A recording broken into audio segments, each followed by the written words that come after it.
یکی به چاره و تنها، یکی لب تشنه در سرا، یکی به درد و بی پروا. عجب دنیاست این دنیا. یکی چون مایی درش است، یکی به پل یکی پل مست، یکی به پا یکی به دست. عجب دنیاست این دنیا. عجب دنیاست این دنیا.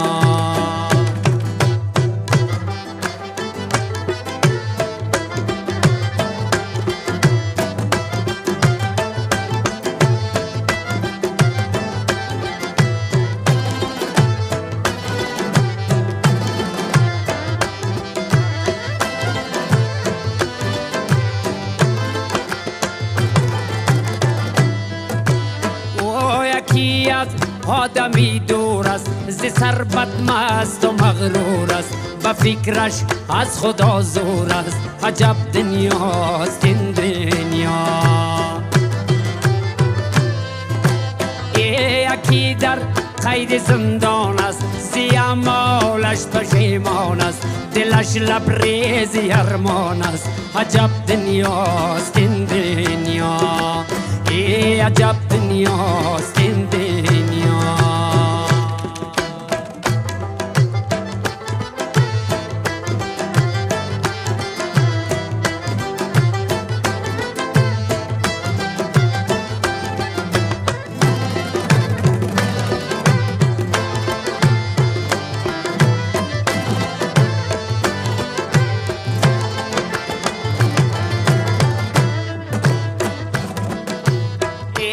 یکی از بچه بیزار است، یکی بر ناخونش زار است، به یادی بچه بیمار است. عجب دنیاست این دنیا.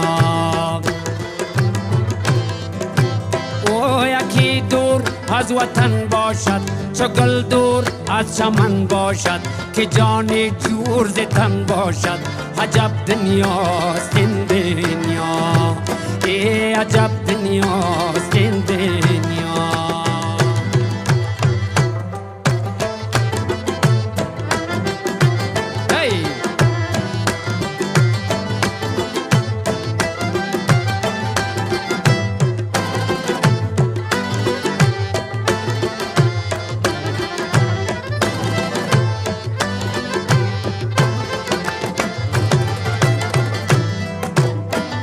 یکی به دین و ایمان است، به خدمتکار شیطان است، پی آزار انسان است.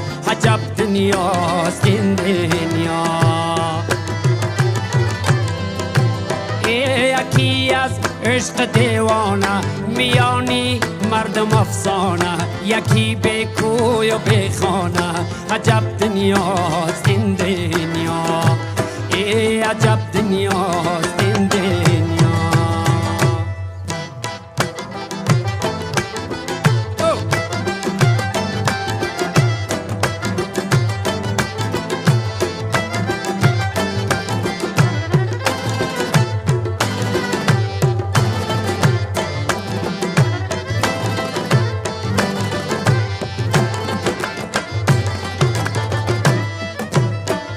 یکی امید زن دارد، یکی یادی وطن دارد، یکی فکر کفن دارد. عجب دنیاست این دنیا. او یکی امید زن دارد، یکی فکری وطن دارد، یکی یادی کفن دارد. عجب دنیاست این دنیا. عجب دنیاست این دنیا. عجب دنیاست این دنیا.